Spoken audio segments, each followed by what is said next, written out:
Hello. Hello, it's us. And I'm Zero. yeah, welcome to our booth. Can you introduce yourself and your company? Yeah, I'm a capital student from Singapore. So we are here to present a bunch of interesting games from Singapore, including a food game, historical game, and this is a very interesting and beautiful game from a Vietnamese designer that talks about South Asian culture and themes. Okay, okay. Can you introduce? Yep. So in this game, Singapore, Eddie and I, we are during the British colony, and there's a lot of Chinese immigrants and merchants there. At the same time, there's a lot of secret society trying to confiscate the goods of the merchants there. So your job as a merchant is to try to predict what the secret society is trying to confiscate and get the same goods. Because the more that the secret society confiscate the goods, the higher value the goods will be. Okay. So the gameplay is pretty simple. You just take a card from here, and you activate the ability at the bottom over here. Okay, so for example, over here, there's a porcelain, and it says that you can change the goods from the secret society, where the secret society goods are, where they seize the good, and this is the goods that, let's say, I'm holding. Okay, at the end of the game, we look at how much points we have based on the cards over here, multiplied by the thing over here. Okay, so what happens is that, let's say I have one card over here, and there's two over here, I'll gain 2 points because one. Okay, so if let's say it's 2T, 2T over here, I'll take 2. Yeah. Okay, so at the end of the game, we have 7 cards, and we'll complete the one with the most points win. Okay, so back to the gameplay again. So we have this porcelain. Let's say we take this card, we activate the power. It allows us to change something from the secret society with something over here. So let's say I take this card and I want to, let's see, I want to push out opium because there's no opium here. So my opium is 0 score. I can push out open here and then I push 6 down here. Okay, then after that we replenish. And one interesting thing about this game is that there's the secret society, they'll start to take the goods from the Singapore rivers. And over here, as long as there's 3 British flags appearing over here, they will take the goods underneath over here, and then this will go to the secret society, and then you replenish over here. Okay, so the gameplay goes, everybody will take the thing, and then they activate the different power over here to try to influence what the secret society will take. And they can move the secret society around when they take the goods underneath the secret society during their turn, withdraw it. So by moving it around, I will be able to target other goods which I want them to confiscate if I have the same goods in my hand. Okay, so that is how the game works. And there is another variant mode where we add in the British. So remember that at the point of time, there is the British over time. So the British may come to play if you want the game to be harder. So we put this British card underneath here. And during the gameplay, if the British card do appear, what will happen is that they will seize all the goods that are British. Okay, and any goods that are not British, like this kind of goods over here with a British flag, you'll still be seized by the secret society. And under this situation, the British goods will be double in value. Okay, so why is this interesting is because there are certain players who do not want the British to appear, so they want to play the secret society route. So they will use cards effect and try to put cards on top to push the British down. And then those who want the British to appear, they'll be getting a lot of British goods. Then they'll be trying to slot cards underneath, push the cards up so that the British can appear earlier. Yep. So this is making the game a bit harder because there is this fight amongst them, where people try to struggle to get the British out. Yeah. And then we have lastly we have the merchant cards. This is for players who want a more interesting challenge where they have different abilities over here that allows the players to have different scoring system. Yep, so this is Singapore. It is the player ability? Yep, this is player ability. This is not needed, but if you want to play with a bit of interest with different powers, this can be added into the. Yep, so this is Singapore area. Oh, okay. Then this is my. This is your hand. Yes. This is the shared. The secret society head. Society. Okay. Oh, then that is very important to change the society. Yes, correct. Sorry. Okay, thank you. Okay. Very interesting. Now, this is Makan, Mania. Yep. Okay, so for all the people who have been to Singapore, the first thing what do you do in Singapore, you look for the food over in Singapore. Yeah. Has you been to Singapore yet? Not yet. Okay, if you come you'll find this food to be very interesting because the first I want thing. to go and I see the Yeah. Okay. Yeah. So this is one of our best seller in Singapore because we Singaporeans love food, and basically this is about a food game. So this is take place in a hawker center. So in Singapore there's all this hawker center that sell street food. Yeah. And they sell at affordable prices. So normally during lunch there will be a whole crowd of people going there, and then of course we have the problem with tables, trying to get tables, trying to queue up for the food, and trying to get the drinks over here. Yeah. So we want to simulate the mad rush of trying to grab your lunch during office hour. So does that happen in Korea when there's an office? Yes, office like our 12. Yeah, 12 o'clock. Yes. 1 p.m. Yeah. Okay. So how do you play this game? Is that each of us will get a set of dice over here, and each of us will get a tray. And then each of the tray got different powers that will activate when you choke a table over there or you reserve a table. So what we do is that we take 3 dice, we roll, and we try to match the number over here on the thing. Okay. So if there are any dice that we don't want, we would move and try to take the table over now. Is that possible? Only one? No, you need to put 2 at the same time. Then Okay, so let's say you want a 3 and a 6. You can roll again. You can keep on rolling. again. Yeah, until you get the number you want. Then can I Yes, you can do that. Yeah. Then, one more? yeah. Then if let's say you have no more dice, you move over to another table over here. Okay, so once you come to a table over here, this table is meant to buy power-ups. Yeah. Like the dessert and the drinks over here. Okay, so the first one to get here will get to be the first one to buy all this queue, and second, third, fourth, and then of course the last player. Yeah. Okay, so what happened over here is that over here, I will get this table. I will have a table bonus that I'll get $1. Okay, so I get $1. This money will be converted to 1 point at the end of the game, and you can use this to buy all these drinks. So you see some of these drinks needs money to buy, some needs dice to buy. Okay, so in this case, let's say I'm here. Now I can buy my drink. The first one to buy my drink. So let's say I got 1 dice, $1 over here. What I can do is that, look, okay, I can buy this one for $1.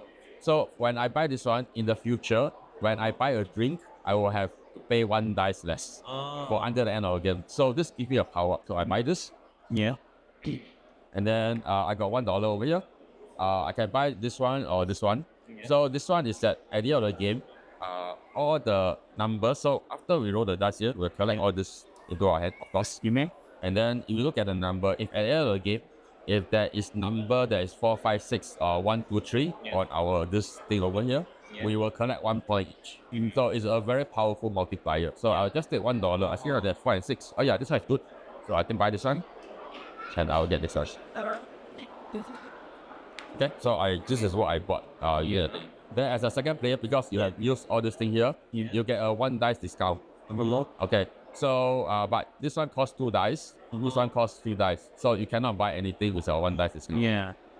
So if let's say there are this card, sugarcane, you have a 1 dice discount, you don't have any dice, and you don't have money, you can use this 1 dice discount to buy the sugarcane. Yes. To take this sugarcane.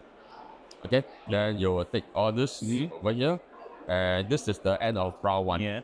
Okay, then what happens is that we shuffle all this, reset, and we go back again. Okay, so we'll play for 5 rounds, and being the last player isn't too bad because you got extra dice to roll for some reason if you become the last player. So each of them got increasing bonus as you are at the last to offset the disadvantage you may have in the queue for the cards player. Yeah. Okay, so one interesting thing about the tray effect is that they give you additional power. Example, for this tray, at the end of the game, for each drink that you own, it's worth 1 point. Okay, because drinks normally don't worth any points. They give you power-ups and they give you engine to get more dice, get more discount, or get more money. Okay, so this one will give all your drinks a point. And this one is if you are the first table, you can choose to go to the last table. And you get $4 immediately. That means that you don't want to buy drinks.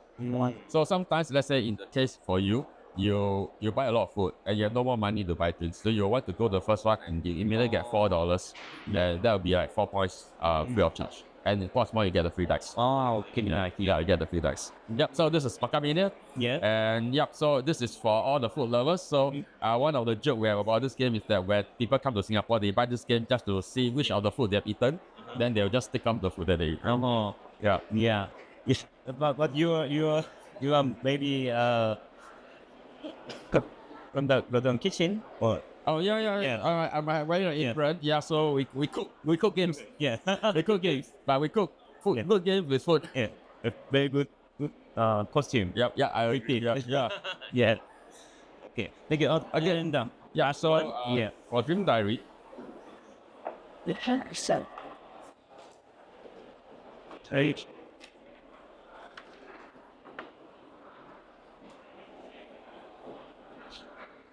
Yeah. okay, so this is something like Dixit, but a bit Dixit. different. Yes. Yes. Yeah. So this is how it looks like. So you place all the different cards. If you know.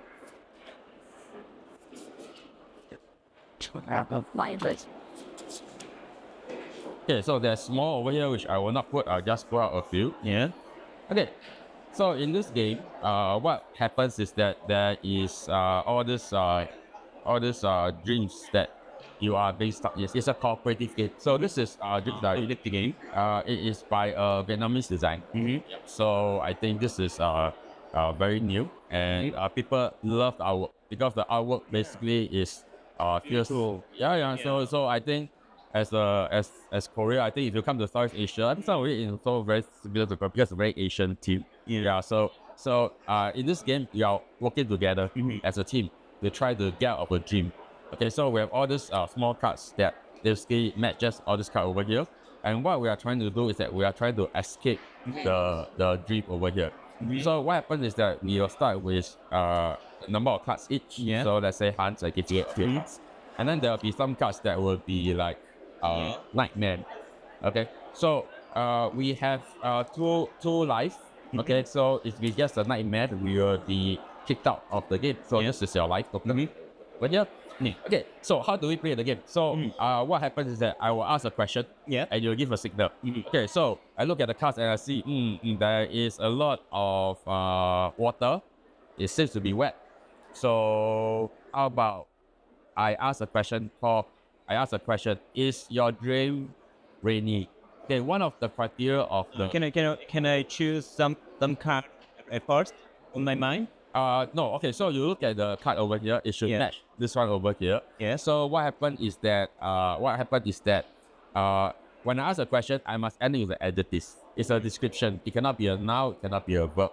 Okay, then you look at the cards. The cards in here should be the same cards. The same card. Okay, it should be the same cards. Should be the same cards. Not same card here. Yeah, I know. We don't. Okay, let me give you the same card. Yeah, Okay. this one is the same. Yeah. Yeah, this is the same card. Okay.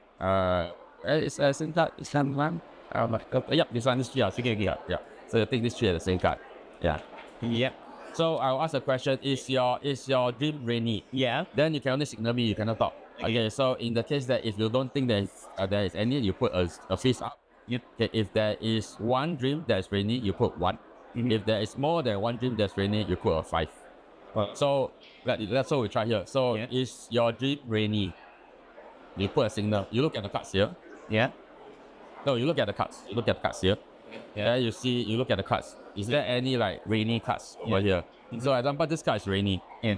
Then it's rainy because it's like rainy. There's snow or rain. Yeah, it looks like rain. Snowy. I think. Okay. No, it's rain. Rainy? Yes, rain. Yeah. Yeah. So let's say it's raining. Then you say okay. Then Hans will just put out one finger over here. So now I have to guess which one is a rainy. So I say that okay, Hans. Maybe is this your dream? Is this your dream? Then you look at your card. Then it is my dream. Then you put it over here. Yeah. Okay, then I got a second guess. Okay, but you only give me one hint. You can only give me one hint. Okay, so there are normally a lot of players that will give you more hint. Let's say that one hint, I got 2 guess. And then it's like, okay, rainy. Maybe I try to guess this one. Is this your card? So let's say you look at your card and say, no, this is not my card. Then everybody say, no. That means that this is a nightmare. Okay, so we're trying to avoid nightmare. Then we just flip this thing around. Okay, and we'll lose a life. Okay, so if we lose 2 lives, we will lose the game altogether. Okay, there's another way. We do not need to always guess 2 guess because every round there's 2 guess for us to guess. So we can say that okay, after I guess first finish, there's no more hint because you only give me 1 hint. That only 1 rainy. There's no more rainy. I'll say that okay, I will skip my guess.